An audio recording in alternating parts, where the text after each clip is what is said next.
up for the trophy presentation is now underway. That will be happening in just a few minutes.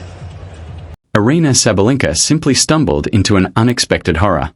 The FBI is circulating screenshots of the tennis superstar, who is currently embroiled in grave accusations of unethical behavior and unscrupulous techniques. Tennis officials are no longer able to overlook the growing number of accusations. What began as rumors of dubious courtroom behavior has grown into a major scandal that might ruin everything Sabalenka established. Whether she went too far is not the question that everyone is asking. It's if she will be able to withstand what follows. This is what I would want to know. Do you believe that elite athletes get away with actions that would result in suspension for others? Let's go back to the beginning of this catastrophe.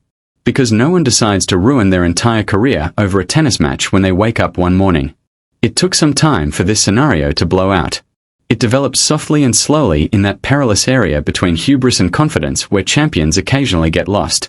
For years, Aryna Sabalenka had worked to establish herself as one of the most formidable players in women's tennis. The type of energy that made opponents uneasy before they even set foot on the court. Raw power and mental tenacity.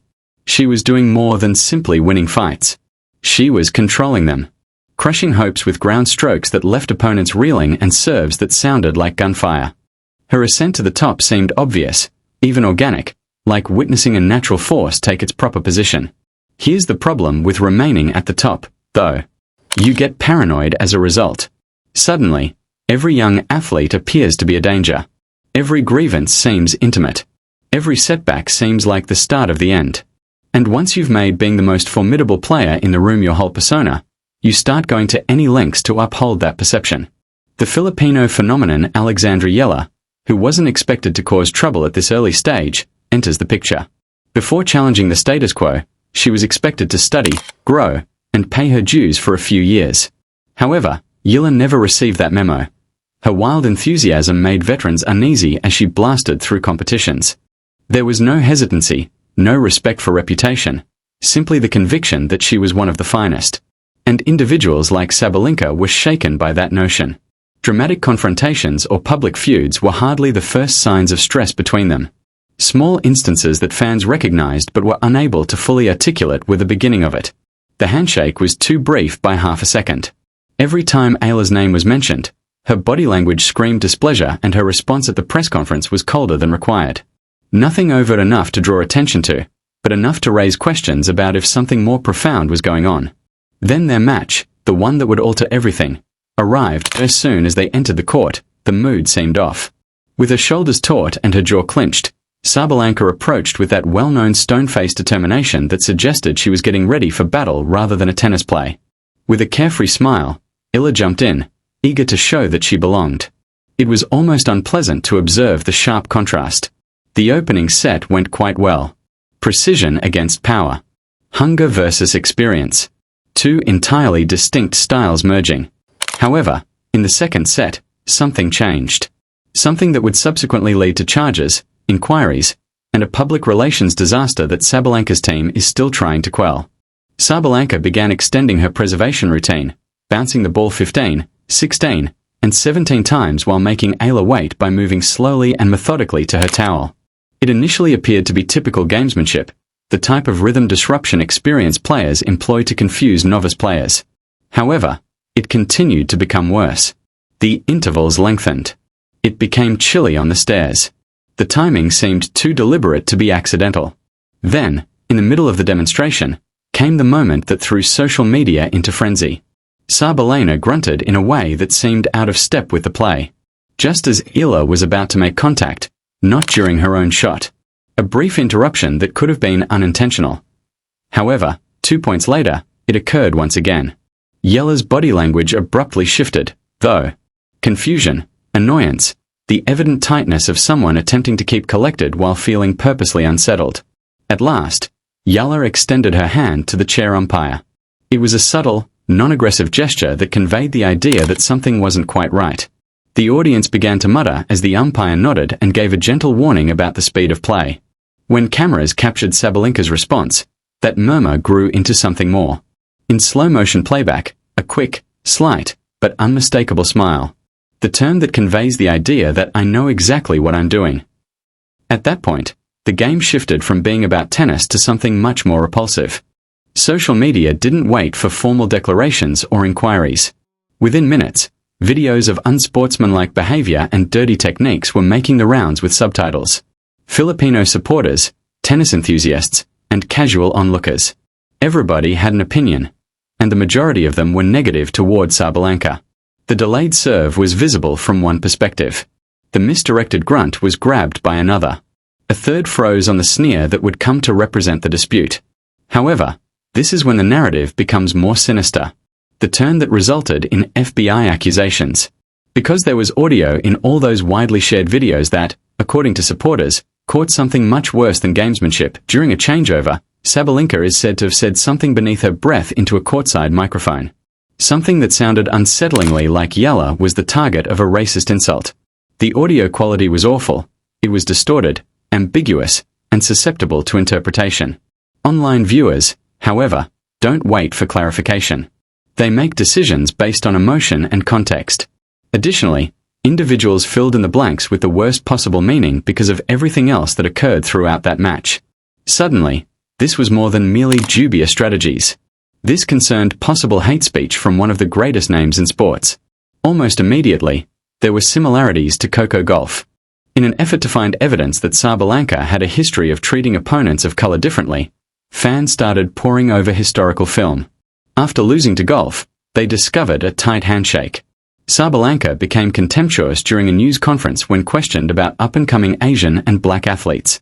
Moments that, while seemingly benign at the time, suddenly appeared suspect when seen through the prism of popular indignation. It didn't matter if any of this was genuine proof of racial bias. The story had developed, solidified, and proliferated more quickly than any formal inquiry could keep up. Hashtags took off.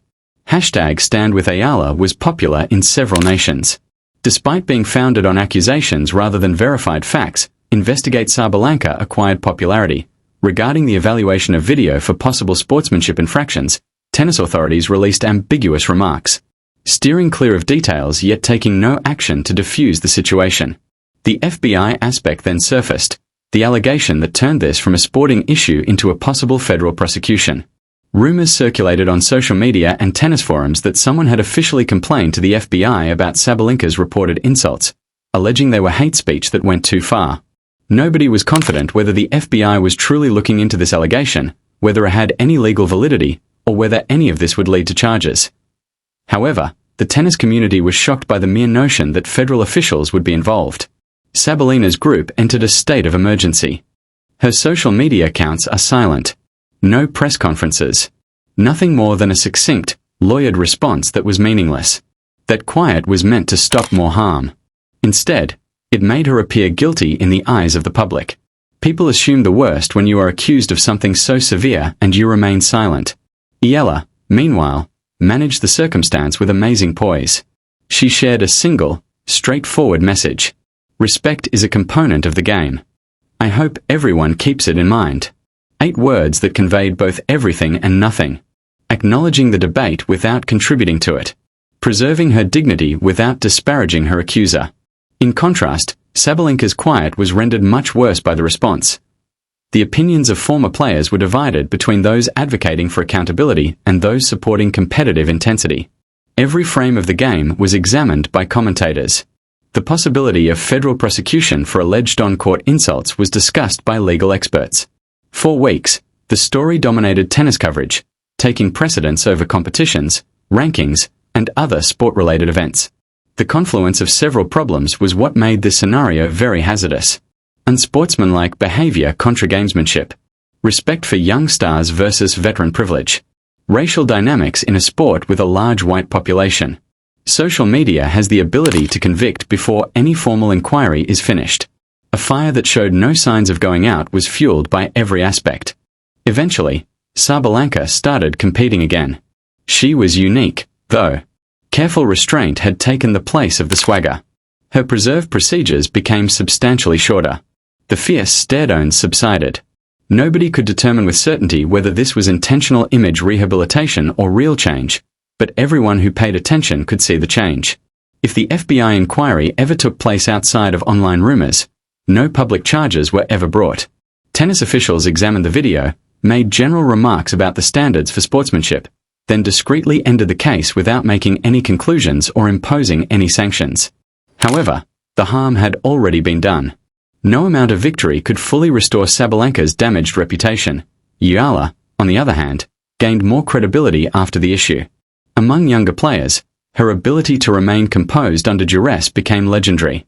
Her unwillingness to participate in mudslinging while defending herself turned into a lesson on overcoming hardship. Not only did she make it through the ordeal, but she also used it as a platform to raise her fame over what any tournament win could have accomplished. Months later, trends in the officiating of Sabalenka matches began to emerge, which was the truly fascinating aspect. Pace of play infractions appeared to be more closely monitored by umpires. Time infractions were punished more severely. Whether this was genuine prejudice against her or merely increased awareness on the part of officials concerned about another controversy, it had the same impact. Sabalenka discovered that she was being watched more than ever. She deserves it, according to some supporters. The character defects that needed to be addressed were exposed by the dispute. Some said that she was being unfairly singled out and that her career was being defined by a single poor match.